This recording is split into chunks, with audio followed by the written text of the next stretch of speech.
What's up, YouTube? Capital G. I'm going to talk about Jiang Zeng. I know I mispronounced that one. His top 8 Inzektor deck from YCS Long Beach. This is a really interesting build. First, let's go ahead and get into it. He's got 3 copies of Inzektor Dragonfly, 3 copies of Hornet, 3 copies of Inzektor Centipede, 2 copies of Inzektor Hopper. He's got Giga-Mantis, 2 Veiler, 2 Spirit Reaper, Sangan, and Gorz. 3 copies of Duality, 3 copies of the Inzektor Sword, 3 copies of MST, Heavy Storm, Allure of Darkness, Dark Hole, Monster Reborn, Book of Moon, Foolish Burial. 2 copies of Torrential Tribute, 2 copies of Call to Haunted. He's got the Solemn Brigade, Mirror Force, and Compulsory Evac device.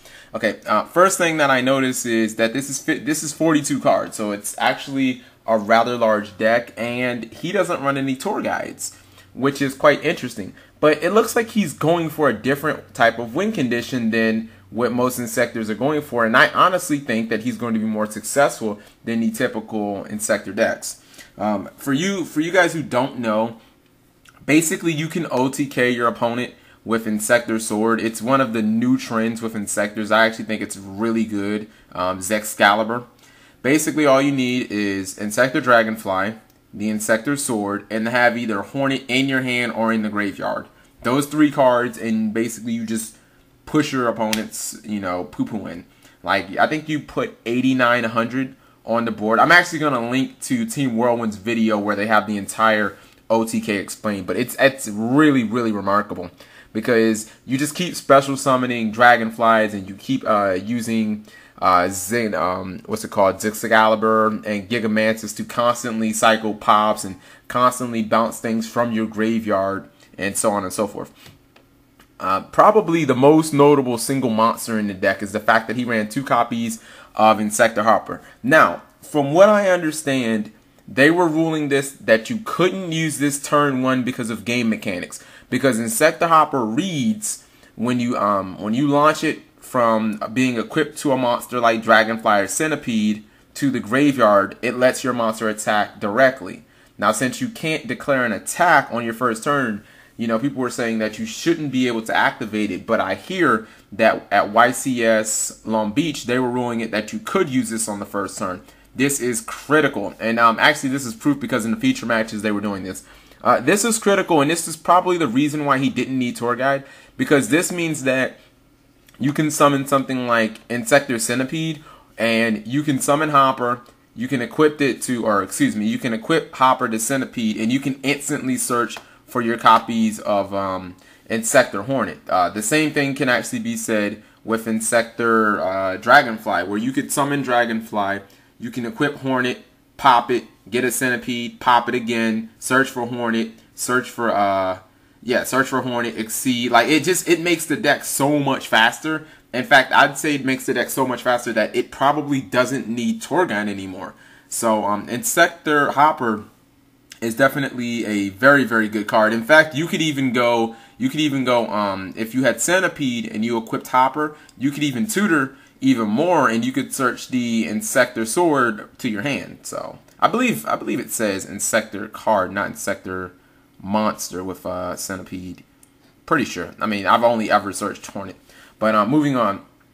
I like the fact that he didn't run Max C. One of the things about this deck is it has a tendency when you combo out, you've done your big Dragonfly plays, and even though he has an alternate win condition, it has a tendency to, end with like a Zen mains, and he's not playing a whole lot of defensive cards. So Effect Veiler is better than Max C. You don't want to be drawing a bunch of cards when you could have just stopped the play that your opponent did. Spirit Reaper is beautiful in this deck. I was actually, when I was playing Inzektors, I was making 3 copies of Spirit Reaper. It's for turns where you don't have big plays. You can, play this turn 1, you can set on it. You know that it's generally going to protect itself for a couple of turns, and you can just sit on Spirit Reaper. It gives you turns to set up.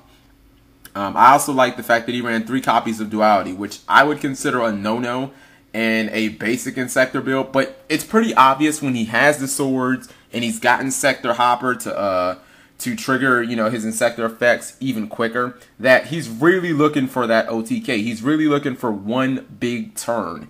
and that's why he's playing Duality. He doesn't really need to special summon outside of the turn. He's going to basically just rape you. You know, he's not running tour guides. He doesn't need to special summon every turn. He needs to get his pieces together, get some backup destruction, play that one big turn, and just end the game.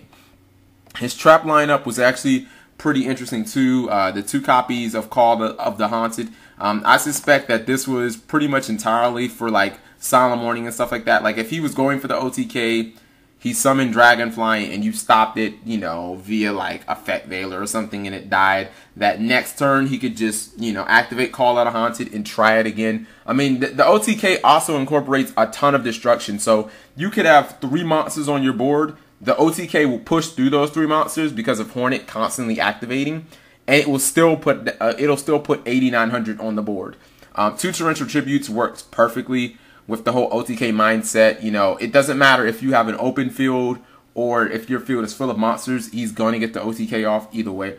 The only thing that I don't really agree with in his deck is Mirror Force. I know that it's pretty good because people think that it doesn't exist, so you can get a huge amount of advantage off of it. But I think that it probably should have been a second copy of Evac Device because, you know, you don't want your opponent to have a big monster locking you down. You know, maybe they don't go for the bait, maybe they don't attack and stuff like that, like a Doka or something like that. I'd rather just be able to answer quickly, get monsters off the board, and then, you know, push with my OTK. So this is a much more aggressive, much more speed-oriented deck, and I honestly think that this may be the future of Inzektors. You know, playing less defense, playing more just aggressive ways to get the OTKs off, you know, with Sword and stuff like that, and Tour Guide might not be needed anymore.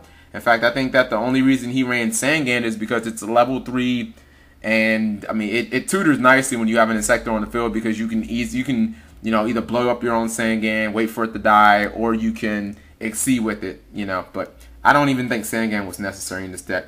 Let me know what you guys think, and if you would please click an ad. I actually broke my iPhone today, so I gotta drop like $500 on a phone, so that sucks. But thanks for watching as always.